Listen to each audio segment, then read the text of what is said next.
The new Warbond, Polar Patriots, just got released today, and let me tell you right now, it's high-key mid. I've bought the Warbond and I've unlocked all of the weapons, including the grenades and stuff. As usual, I tried testing them against bugs and bots, and that's why I can say, if you happen to have 1,000 super creds lying around, maybe you ought to spend it on the armor of the day instead.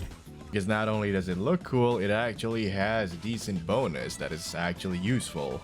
Now, even though the new Warbond has really cool looking armor, and to be completely honest, that's the reason why I was hyped about this Warbond in the first place, I was kind of disappointed because turns out all of the cool armor are heavy armor, and I never use heavy armor. There is one light armor, the CW4 Arctic Ranger. It has the usual light armor stats, low armor rating, high speed, high stamina regen, but the armor passive is a bit situational, I guess. The Scout, not really as useful as, say, more grenades or more stim packs type of passive. You also get a CW22 Kodiak, which is basically a Star Wars Death Trooper looking armor helmet.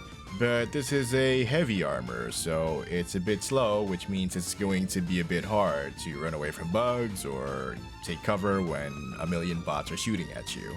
The armor passive is fortified, which provides 50% resistance to explosive damage, which I guess is suitable when you're fighting against bots in higher difficulties, where they spam rocket devastators everywhere. Finally, on the first page, you get the Winter Warrior, which arguably is probably the one with the coolest looking helmet. The helmet kinda looks like a stormtrooper, but at the same time, it looks like it has a long mouth, which kinda makes it look like a horse trooper. The passive stats and also the armor stats are exactly the same as the heavy armor that you get in the first Warbond. The passive is increased throwing range and provide 50% limb health, which doesn't really matter that much because if you got a broken leg, you stim. And if you break your leg a lot, then you stim a lot. My point is, it's better if you get an armor passive that gives you more stim allowance.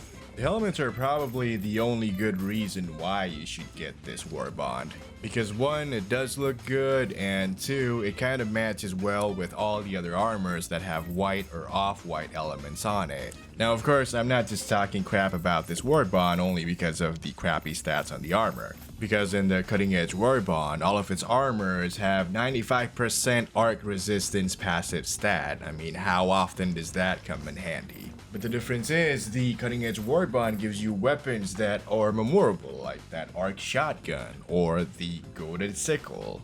Now, the Polar Patriot Warbond, or as I like to call it, PP Warbond, has mid and somewhat unremarkable weapons, like the Tenderizer. It has only light armor penetrating, and if compared to the very basic Liberator, it has the same damage, less capacity, slightly better recoil, and worse fire rate.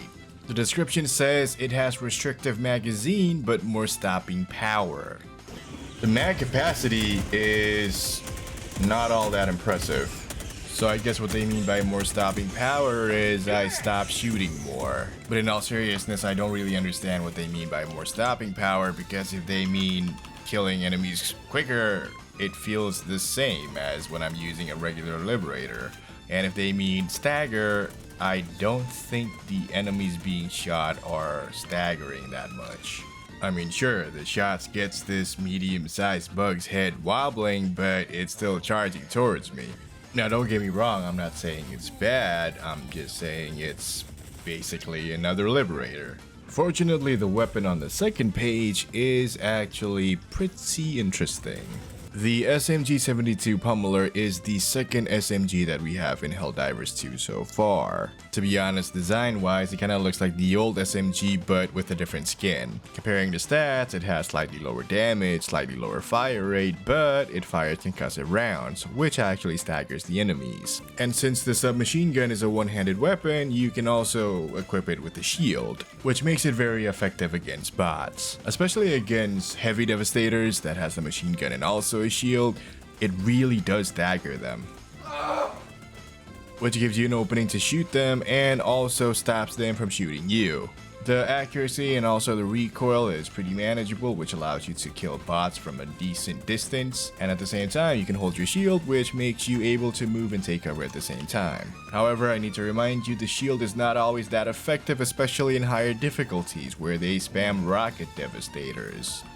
Another scenario where this SMG shines is when you're running and gunning. Since with the SMG you get to run and gun faster, you can juke a Hulk and shoot its behind. It's also very effective against packs of hunters and those little jumping bugs because you get to run and shoot, and the concussive bullet stops them from getting too close to you.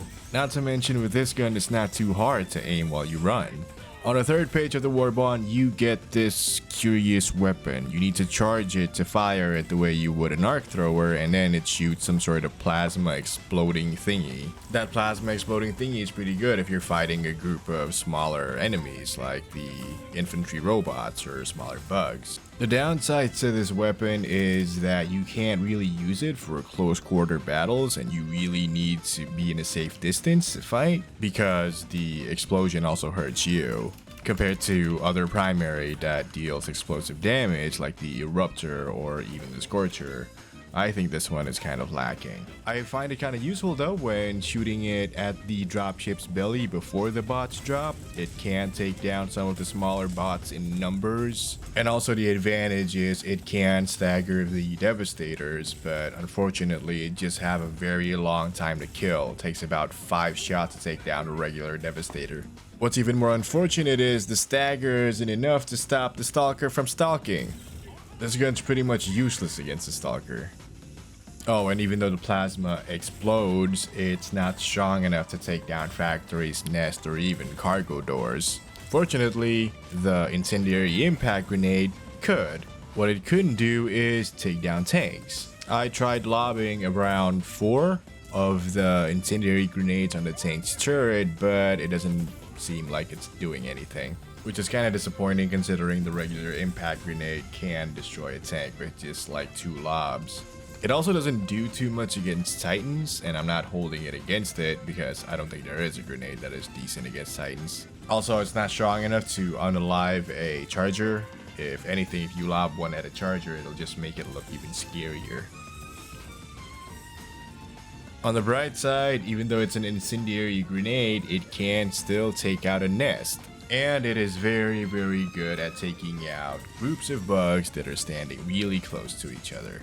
But then again, so does any other grenade.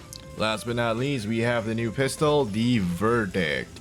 To me, it kind of feels like the revolver in Helldiver, but in pistol mode. I thought the only difference was this one has 10 ammo and the revolver only has 6, and everything else was the same. And then I compared it side by side. It turns out the Senator has more damage compared to the P113 Verdict. The Verdict does have advantage in terms of the fire rate and also the capacity, but the damage difference kind of cancels that out. And the biggest weakness that Verdict has compared to the Senator is it's only light armor penetrating, whereas the Senator is medium armor penetrating, which limits the Verdict's effectiveness only to medium and small sized enemies.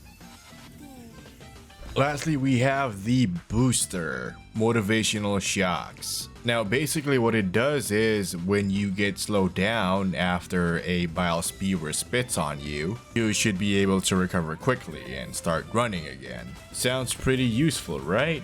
Of course not.